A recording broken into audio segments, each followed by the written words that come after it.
events leading up to our entry into the war. Well, what are the causes? Why are we Americans on the march? Is it because of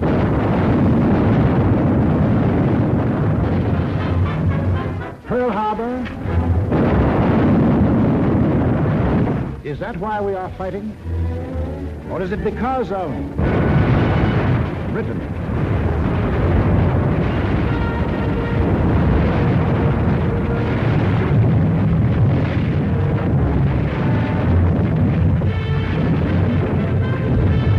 France?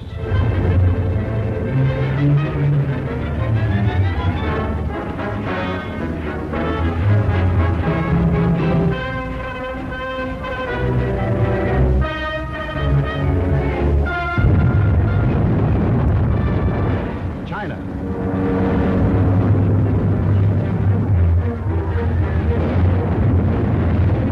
Czechoslovakia?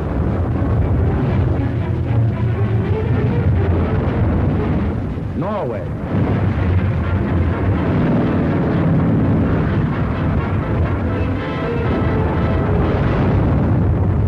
Poland?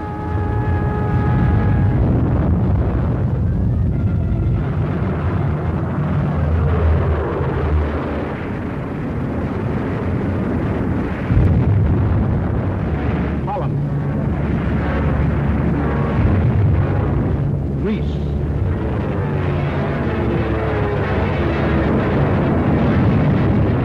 Belgium? Albania? Yugoslavia? Or Russia?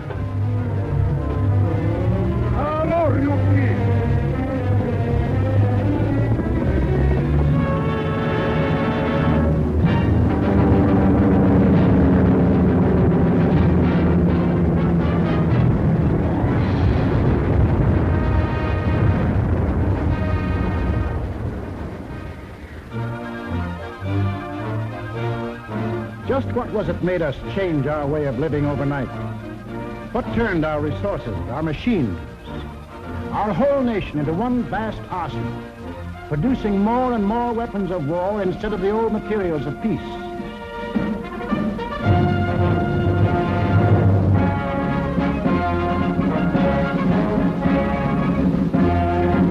What put us into uniform, ready to engage the enemy on every continent and every ocean?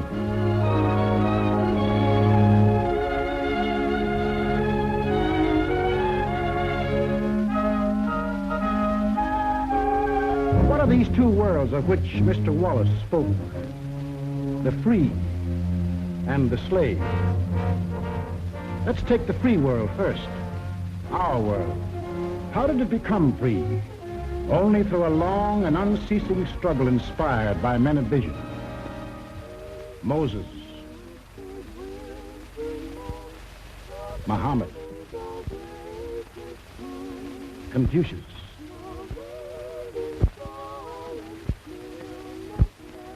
Christ. All believe that in the sight of God, all men were created equal. And from that there developed a spirit among men and nations, which is best expressed in our own Declaration of Freedom. We hold these truths to be self-evident, that all men are created equal. It is the cornerstone upon which our nation was built, and the ideal of all the great liberators. Washington, Jefferson, Garibaldi, Lafayette, Kosciuszko, Bolivar, Lincoln. Lighthouses lighting up a dark and foggy world. The government of the people, by the people, for the people, shall not perish from the earth. Fighting, living, dying. For what? For freedom. That for which men have fought since time began. To be free.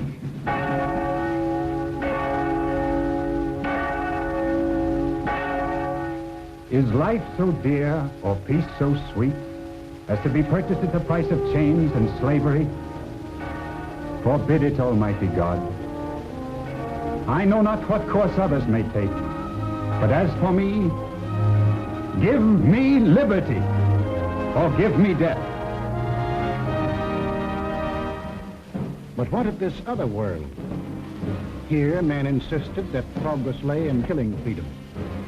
Here, they were putting out the lighthouses, one by one. Here, the march of history was reversing itself. In Italy, it began when an ambitious rabble-rouser set his followers marching on Rome. The country, like every other country after the last war, was torn by political unrest, hard times, unemployment. Two courses were available to the Italian people.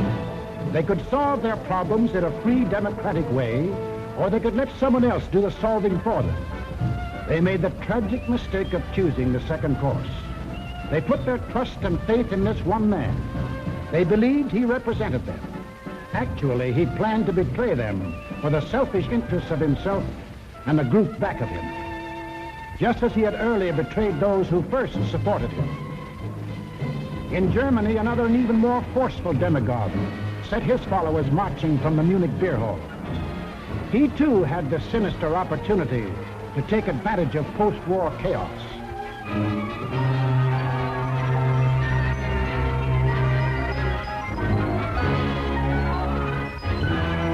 But he also had certain distinctive German characteristics to play on.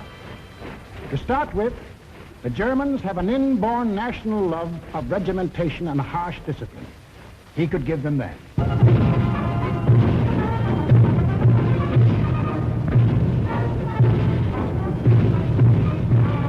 The German army, and through them the people, had never acknowledged German defeat in the last war and were anxious for revenge.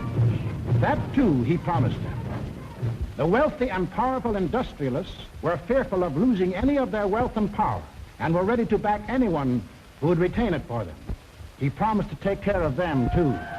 This man cunningly played all these ends against the middle and ruthlessly set out to murder the newborn German Republic. As the will of the emperor, and to the Japanese people, the emperor is God. Taking advantage of their fanatical worship of the god emperor, it was no great trick to take away what little freedom they had ever known. Yes, in these lands, the people surrendered their liberties and threw away their human dignity.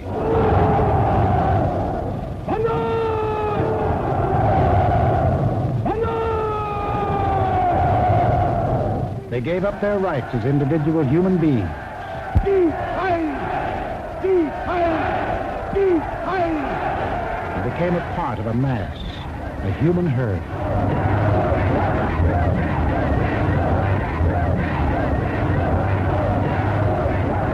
Although these countries were far apart and different in custom and in language, the same poison made them much alike.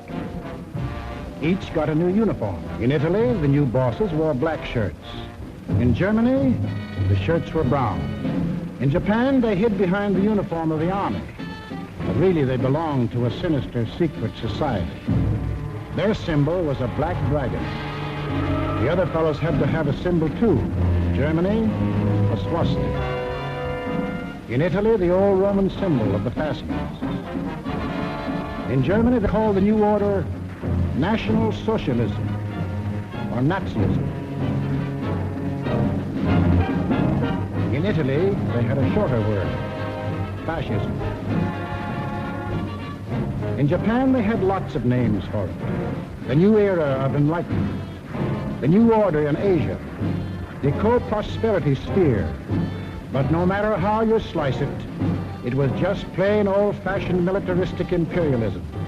The Japs would get the prosperity, and the others would get the coal. They say trouble always comes in threes. Take a good close look at this trio. Remember these faces. Remember them well. If you ever meet them, don't hesitate. Eine wahrhaftige Weltanschauung wird er sein. Und zweitens, Sie wollten, Herr... Stop thinking and follow me, cried Hitler. I will make you masters of the world. And the people answered, Heil! Heil!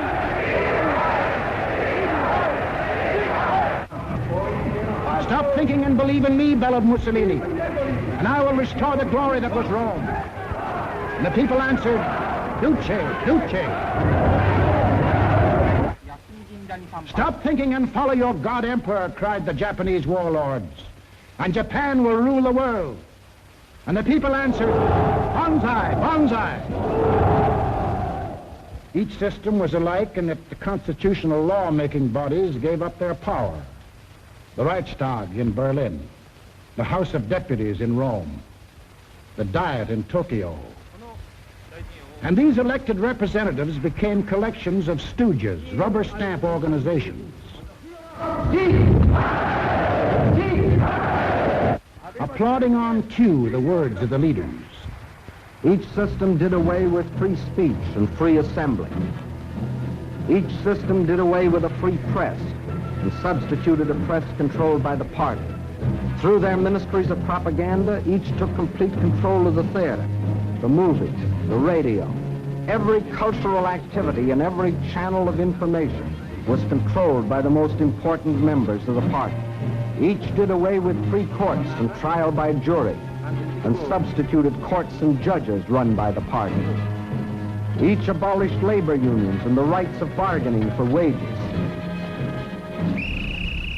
Herrschaften zur Meldung! Achtung! Abteilung 6, 310 mit 13114 beim Grabenbau. Danke. Heiler! Heiler! Lassen Sie weiterarbeiten. Weiterarbeiten! And under the pretext of patriotism established a system of forced labor. Each enforced its decrees by an army of secret police who held the power of life and death over every individual. And for the few who still believed in freedom and said so, there was a ready answer.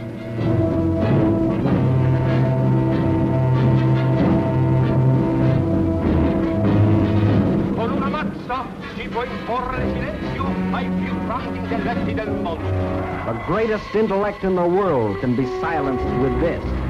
That is an exact translation of the words these black shirts cheer so lustily. Ich sage nur so viel, wenn ich das Wort Kultur höre, dann greife ich schon nach meinem Revolver. Whenever I hear anyone mention the word culture, the first thing I do is reach for my gun. Yes, they had the answer. The blackjack and the gun.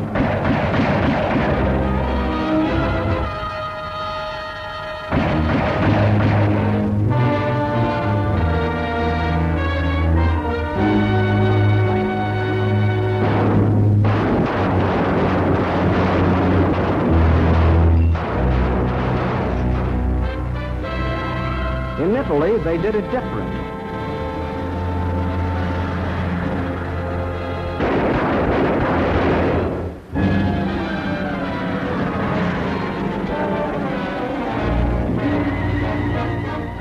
While in Japan,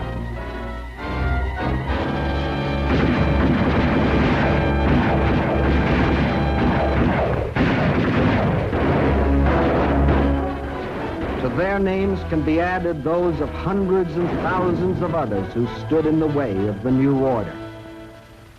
Finally, there is only one obstacle left.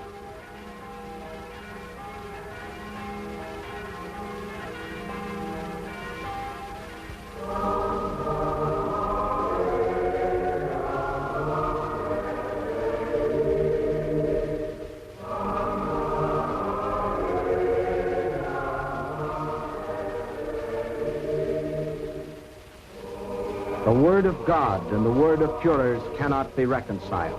Then God must go.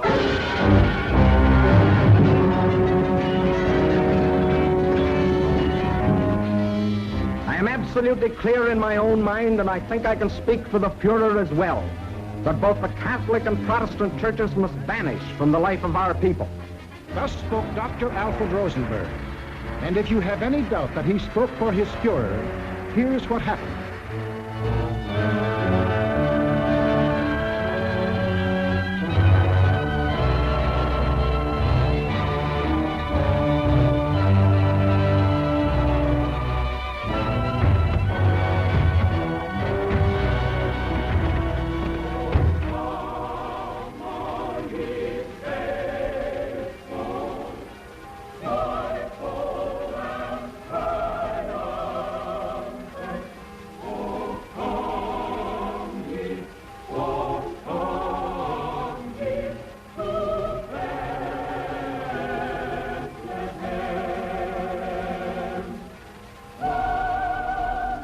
thousands of other men of God, Protestant, Catholic, Jewish, were persecuted, arrested, confined in concentration camps.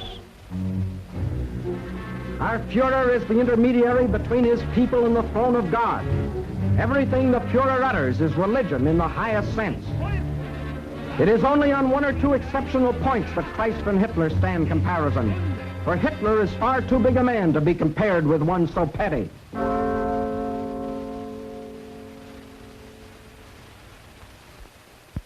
German classrooms.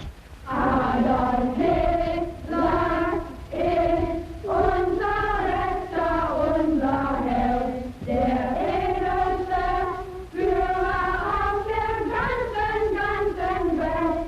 Für Hitler leben wir und wir sterben gerne wir. Für den Führer bis zum Tod, denn er ist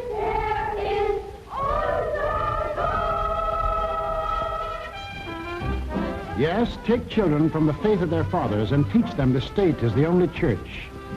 And the head of the state is the voice of God.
was the way of life, or better, the way of death, in that other world.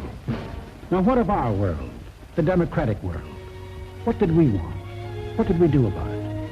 First of all, we wanted peace and security. And to prove our sincerity, in 1921, we initiated the Washington Disarmament Conference. This resulted in two vitally important treaties. One, to reduce the size of the British, Japanese, French, Italian, and American fleets. And the other, the Nine-Power Treaty, which guaranteed the integrity of China. And incidentally, one of the powers signing this was Japan. Later on, in 1929, we signed the Kellogg-Briand Pact, which was supposed to abolish war as a means of settling international disputes. This pact was signed by 47 nations, including Germany and Japan. President, I have the honor of handing you the London Naval Treaty. Faithful to our treaty obligations,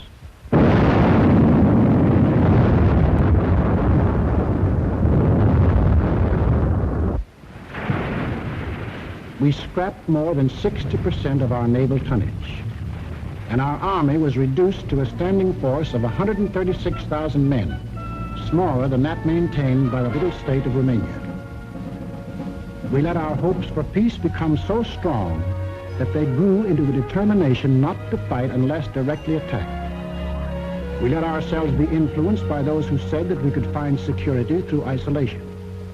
The confusion in our way of thinking is apparent in the slice of public opinion as it appeared in Pathé News in 1939.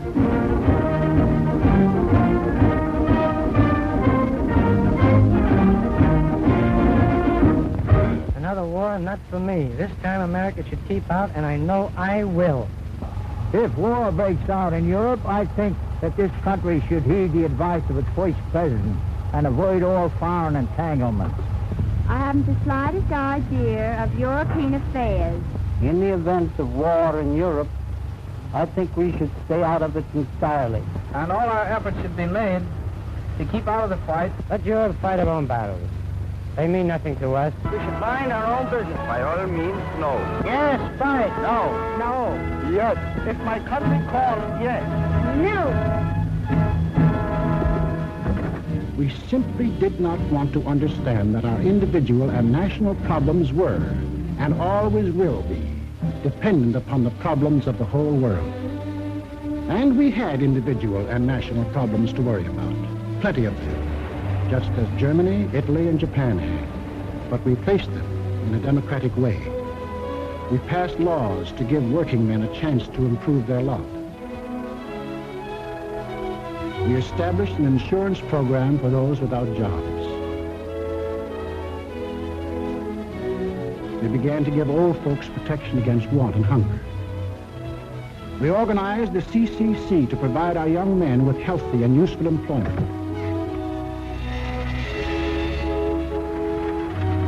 A federal works program came into being and changed the face of our nation with new roads, bridges, schools.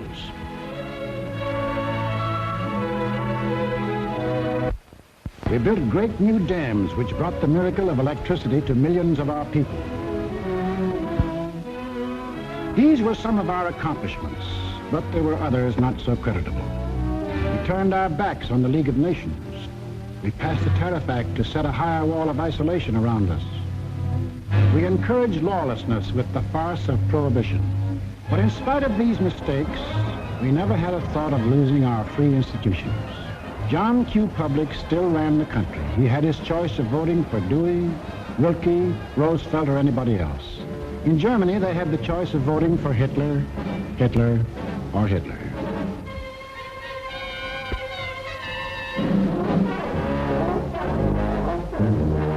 Over here, John Q. still read what he pleased. And although he heard of books being burned in other countries, he would have laughed if anyone had told him his books would ever be burned.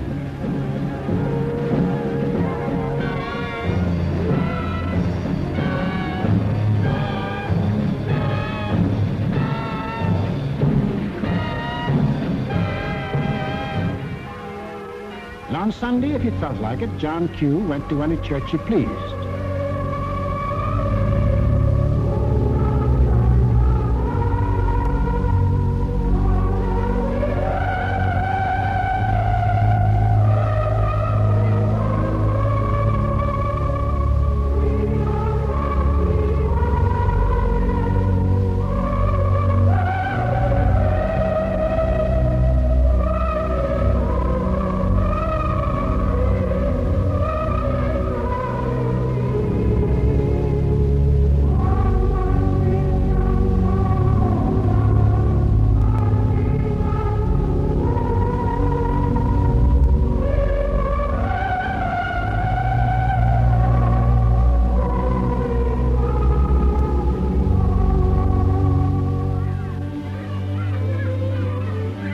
most of all, he got a kick out of seeing his kids grow up.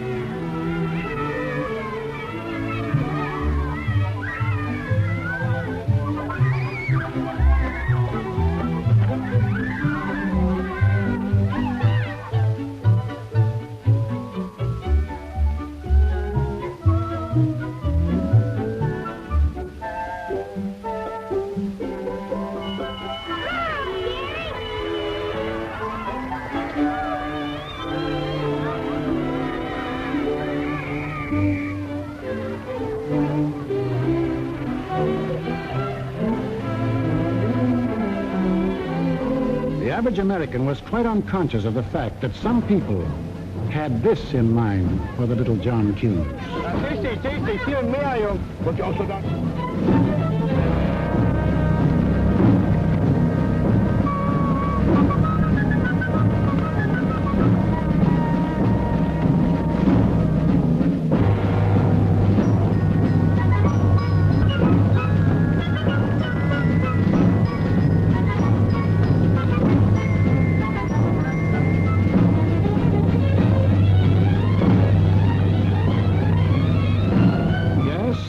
Children were being trained to kill, John Q's kids were giving their pennies to help them have life.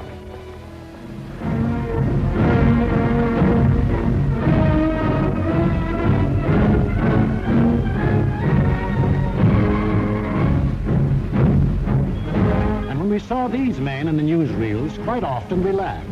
To us, they looked like characters in a musical comedy.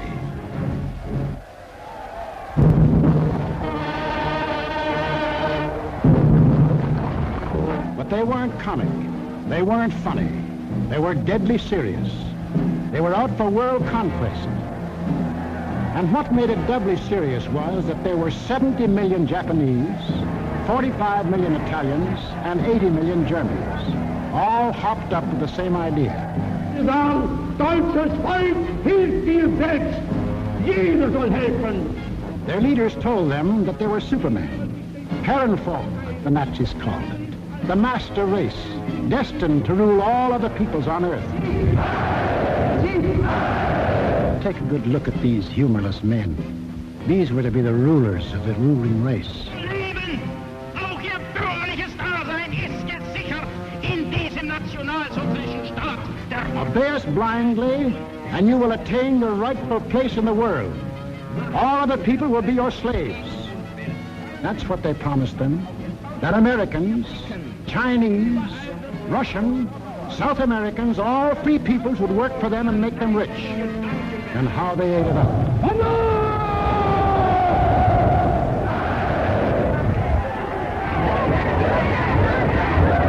We shall restore the glory that was Rome.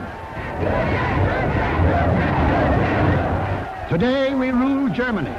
Tomorrow the world. The Pacific is ours. It was inevitable that these countries should gang up on us. The little fellow is our pal, Kurosu, who smiled his way into our hearts in December 1941. Here he and his friends are busy carving up the world in advance, staking out their claims. Take a good look at these claims. Here was the Italy that Mussolini took over in 1922. And almost his first act was to tell the Italians they were the rightful owners of Corsica, Nice, Savoia, Albania, Tunisia, Ethiopia, and a land corridor linking it with Libya. Later on, he had an even bigger dream. The old Roman Empire as it existed nearly 2,000 years ago, to dominate all the lands adjoining the Mediterranean. Mare Nostrum, our sea, they called it, just as the ancient Romans did. As for the Japanese, they had some ambitions too. By 1920, they had grabbed off Formosa, Korea, and the southern half of the island of Sakhalin. Then Baron Gishi Tanaka, the prime minister, carefully set down Japanese aims in a document called the Tanaka Memorial. It was presented to the emperor July 25th, 1927.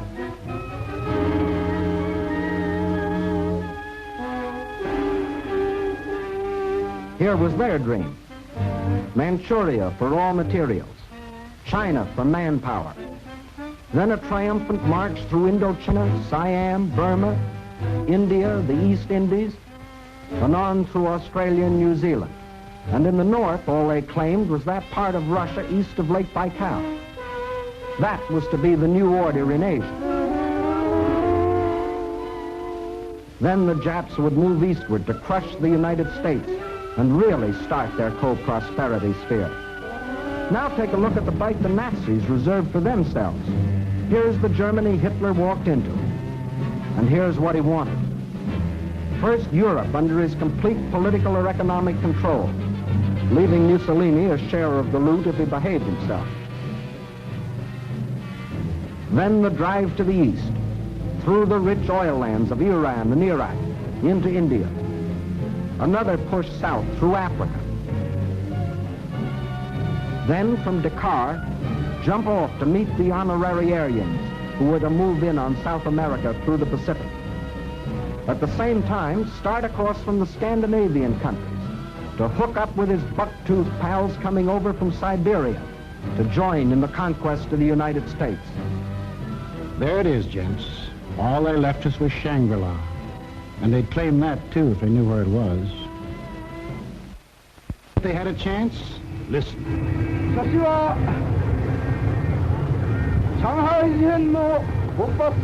When war comes between Japan and the United States, I shall not be content merely to occupy Guam, the Philippines, Hawaii, and San Francisco. I look forward to dictating the peace to the United States in the White House at Washington. Yamamoto wrote those words on January of 1941. Yes, the conquering Jap army down Pennsylvania Avenue. That was the final goal. You will see what they did to the men and women of Nanking, Hong Kong, and Manila. Imagine the field day they'd enjoy if they'd marched through the streets of Washington. But before striking, a preliminary step was necessary. From Berlin, from Rome, from Tokyo, the campaign started.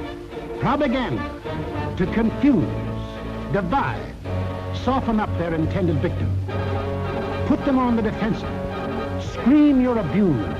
Shout you're oppressed. The world's wrong, you're right. If you shriek it loud enough and often enough, they'll believe you. Above all, use their free press and their free speech to destroy them. Lebensraum, ja, Lebensraum, meine Volksgenossen. Lebensraum, they demanded. Living room. Our lands are overcrowded. But at the same time, they gave prizes to mothers who bore the most sons.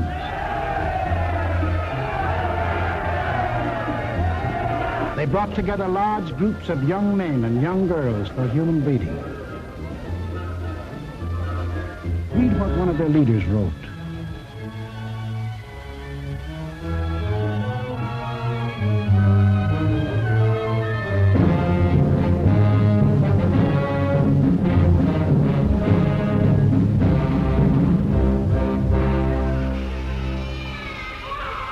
Of course, the children from this assembly line belong to the state to be scientifically trained for conquest.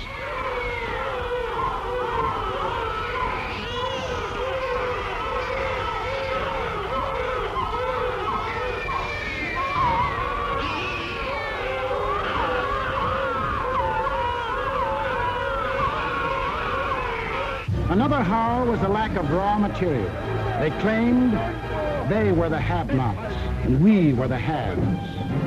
But out of this supposed lack, they built up the greatest war machines the world has ever known.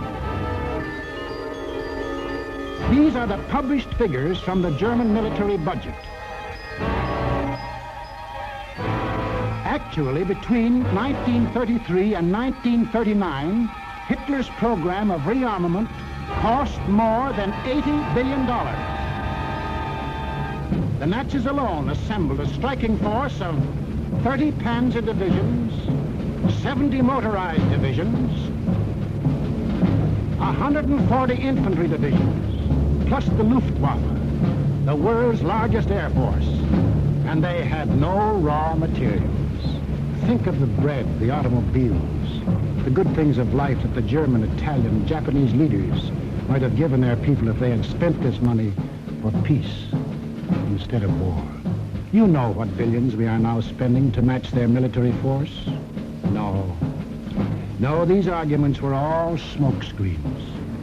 When war came, the democracies proved to be the have-nots, and our enemies the haves. And when war came, where did it come?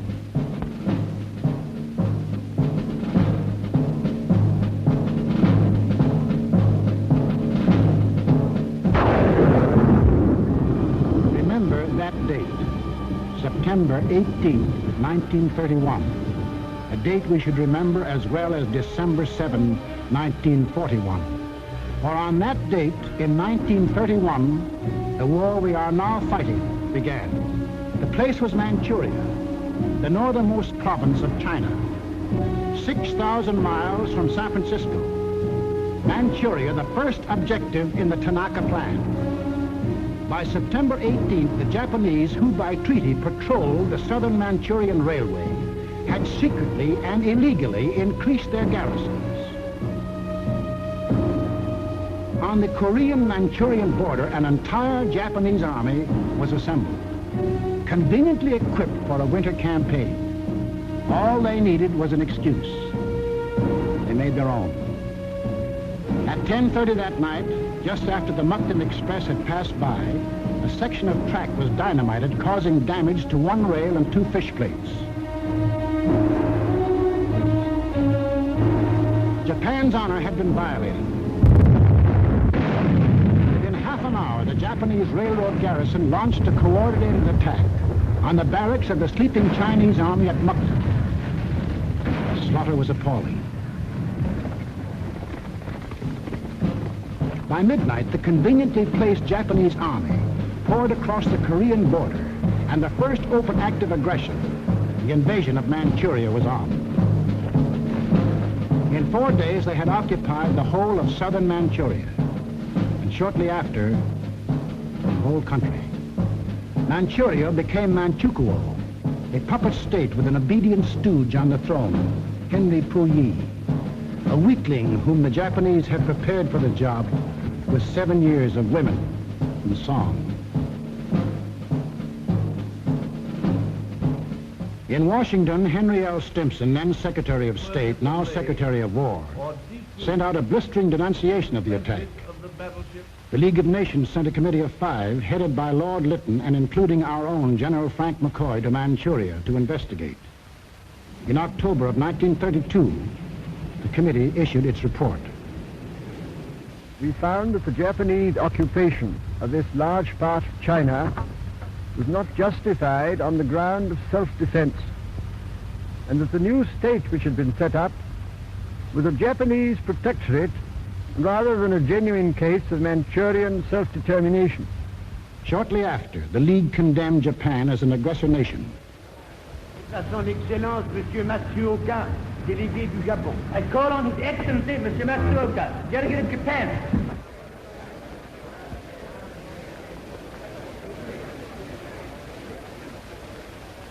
It is a matter of common knowledge that Japan's policy is fundamentally inspired by a genuine desire to guarantee peace in the Far East and to contribute to the maintenance of peace throughout the world. Japan, however, finds it impossible to accept the report adopted by the Assembly. In answer, the Japanese delegates, knowing there were no guns behind this condemnation, smiled, took up their briefcases, marched out of the League. Northern Manchuria was dead. Collective security was dead. A green light had been given the aggressors. We and the rest of the world knew that these aggressors should be stopped and punished, but we were unwilling to make the necessary sacrifices to back up that opinion. It was impossible to convince a farm boy in Iowa, or a driver of a London bus, or a waiter in a Paris cafe that he should go to war because of a mud hut in Manchuria. Yet the subsequent course of history makes it clear that that incident, so many miles away, is one of the main reasons that you and millions of others are in uniform today. Japs had Manchuria. Phase number 1 of the Tanaka Plan was completed. Phase number 2, the conquest of China. In 1932, without warning, the Japs attacked the Chinese city of Shanghai.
Here they met such stubborn resistance that they had to pour more than 75,000 troops into the local battle before capturing the city. This resistance made them decide to shift their campaign to the north, and in 1933 they added the province of Yehol to Manchuria. Yes, the Japs launched the second phase of the Tanaka Plan, but they had yet to finish it. A united nation stands against them. Under the inspired leadership of General Chiang Kai-shek, the Chinese people fought and still fight on. Meantime, what of Japan's partners? What helpless people were they planning to bomb, slaughter, drive into slavery? Hitler was not yet ready, but Mussolini was. Mussolini had to be. His people were growing restless. Fascism hadn't produced the heaven on earth that he had promised them. So he pulled the old trick of launching a foreign war to divert attention from troubles at home. So Mussolini beat his chest like Tarzan and looked around for a worthy foe. He found one, Ethiopia. A good country for the beginning of a glorious empire. Its army had no machine guns. Its army had no tanks. Its army did have an air force. Exactly one old airplane. One airplane against a nation which had developed a new theory of total air war. Of the blitz which would wipe out cities, destroy civilians, men, woman, and child. In October of 1935, following the Japanese example, an incident was provoked at the little settlement of Wall near the border of Ethiopia and Italian Somaliland. Italy's honor had been violated. Refusing any arbitration, Mussolini moved the whole might of his army through the Suez Canal to overrun the undefended country. Ethiopia's emperor, Haile Selassie, appeared before the League of Nations.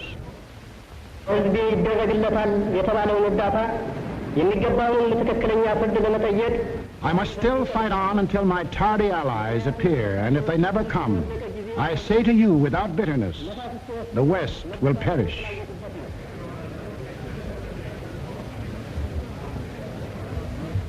Members of the League half-heartedly stopped trading with Italy, but refused the only thing that will stop any aggressor, force. Ethiopia was left to herself. Native leaders came to pledge their allegiance.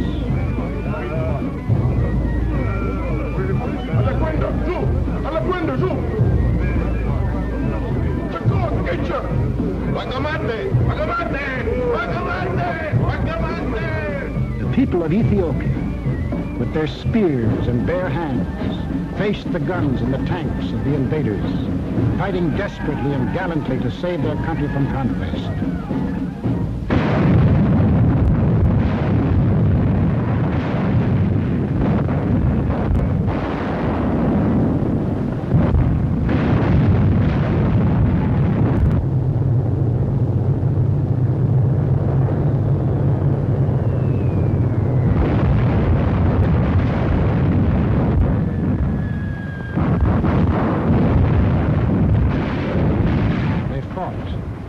They died. But in the end, there could be but one result. Might triumphed. Italy conquered Ethiopia. Many of our elected leaders warned us of danger. Without a declaration of war and without warning or justification of any kind, civilians, including vast numbers of women and children, are being ruthlessly murdered with bombs from the air. But we were still hypnotized by the fact that two broad oceans stood between us and the rest of the world. We didn't realize that the time when months were needed to span these oceans was ended, that the steamship had cut these months to days, and that now the whole Earth's surface could be covered in the space of hours. Yes, we were a nation that wanted peace. But we hadn't yet learned that peace for us depends on peace for all. Nobody would run the risk of war because of some mud huts and barren plains in Ethiopia, any more than we would run the risk for some similar huts and plains in Manchuria. Correctly interpreting our attitude, the aggressors were all the surer that they could get what they wanted. Japan had started on her march of conquest. Italy had begun her new empire. And now the third gangster. What about him? We'll take him up in our next film and show how he joined his partners and put in his bid. For this is what we are fighting. Freedom's oldest enemy. The passion of the few to rule the many. This isn't just a war. This is the free people's life and death struggle against those who would put them back into slavery. The free peoples of America and Britain, of Russia and China, of Canada, Australia, and all the 30 United Nations that have sworn that man shall still remain free. That is the cause in which we fight. We lose it, and we lose everything. Our homes, the jobs we want to go back to, the books we read, the very food we eat, the hopes we have for our kids, the kids themselves. They won't be ours anymore. That's what's at stake. It's us or them. The chips are down. Two worlds stand against each other. One must die, one must live. 170 years of freedom decrees our answer.